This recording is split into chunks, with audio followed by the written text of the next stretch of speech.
Dans certains pays européens, on voit apparaître une nouvelle forme d'antisémitisme avec des immigrés musulmans qui se montrent extrêmement agressifs envers les juifs. La ville de Malmö, en Suède, nous a donné un exemple. En se promenant dans la rue, un juif orthodoxe s'est fait traiter par des islamistes de « sale juif qu'on a oublié de gazer ».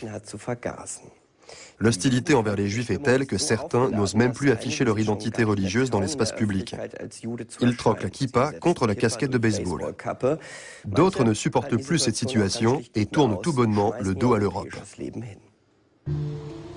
Nina Treusner passe ses derniers jours à Malmö, sa ville natale dans le sud de la Suède. Cette juive de 21 ans abandonne son poste d'institutrice dans une école maternelle pour aller vivre en Israël. En Israël, tous les Juifs se sentent en sécurité. Ce n'est pas le cas à Malmö. Ici, les Juifs ne sont pas acceptés.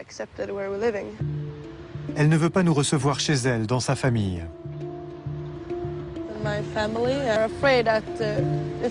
Ma famille a peur de se faire repérer. Quoi que tu fasses ici, tu prends un risque.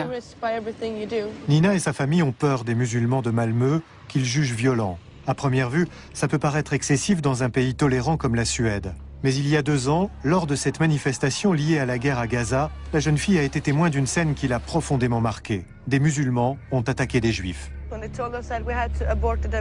Les policiers nous ont dit « Nous ne pouvons pas vous protéger, dispersez-vous ».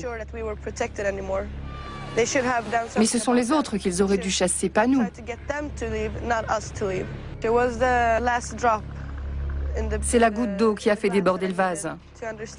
Ici, la situation ne fait qu'empirer.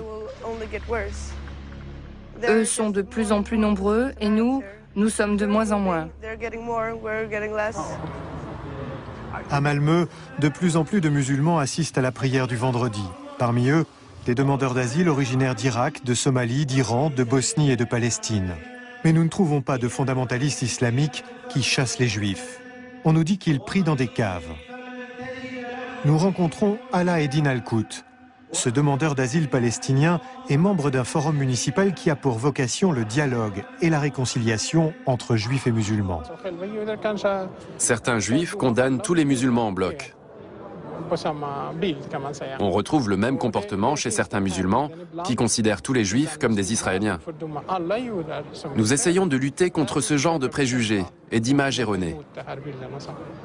Mais chaque fois que le conflit au Proche-Orient s'embrase, dans le quartier de Rosengard, les esprits s'échauffent contre les juifs. Les musulmans sont ici majoritaires. Ils représentent 1/6 de la population de Malmö, soit 50 000 personnes pour une communauté juive qui compte 700 membres. Leur président, Fred Kahn, nous montre tout un arsenal de mesures de sécurité. L'entrée du quartier, qui abrite une école maternelle, est surveillée par des caméras. Tout ce dispositif étant bien sûr financé par la communauté juive.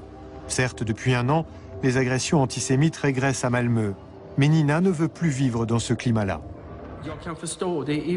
Je le comprends dans une certaine mesure. Mais nous aimerions que nos jeunes restent ici, à Malmö. Nos hommes politiques ne prennent pas de responsabilité pour nous. Ils sont du côté des musulmans. Il y avait de l'antisémitisme dans ma jeunesse. Mais quand un incident se produisait, toute la société nous soutenait. Et c'est bien ce que déplore Nina. Elle n'accepte pas que le maire de Malmö se dérobe en disant « Les Juifs devraient prendre des distances avec la politique d'Israël. Ça atténuerait la colère des agresseurs antisémites. »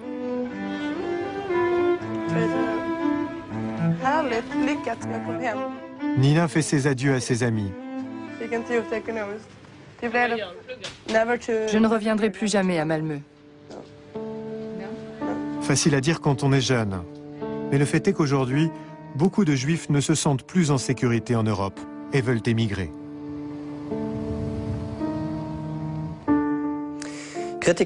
Les détracteurs ont beau jeu de dire que partir, c'est donner raison à l'antisémitisme. Ils n'ont pas à supporter toutes ces hostilités. On estime que 30 familles ont déjà quitté la Suède. La plupart se sont installés en Israël ou aux États-Unis, les 2 pays qui comptent le plus grand nombre de Juifs au monde, soit plus de 10 millions au total. Il n'en a pas toujours été ainsi. C'est avant tout une conséquence de la Shoah, mais aussi de l'expulsion des Juifs d'Europe de l'Est. Pour y voir plus clair, voici les chiffres. Avec près de 10 millions de Juifs, l'Europe était le centre religieux et culturel du judaïsme jusqu'en 1939.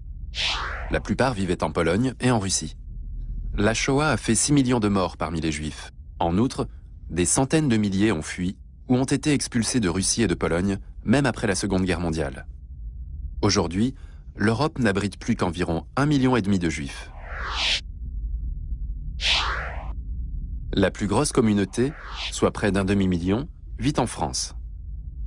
Seul Israël et les États-Unis en dénombrent davantage.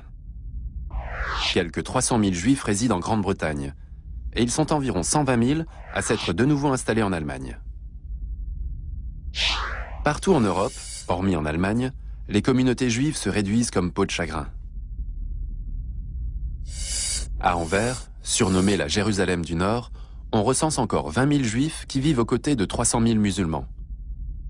Et le commerce du diamant n'est plus entre leurs mains, mais entre celles des familles indiennes.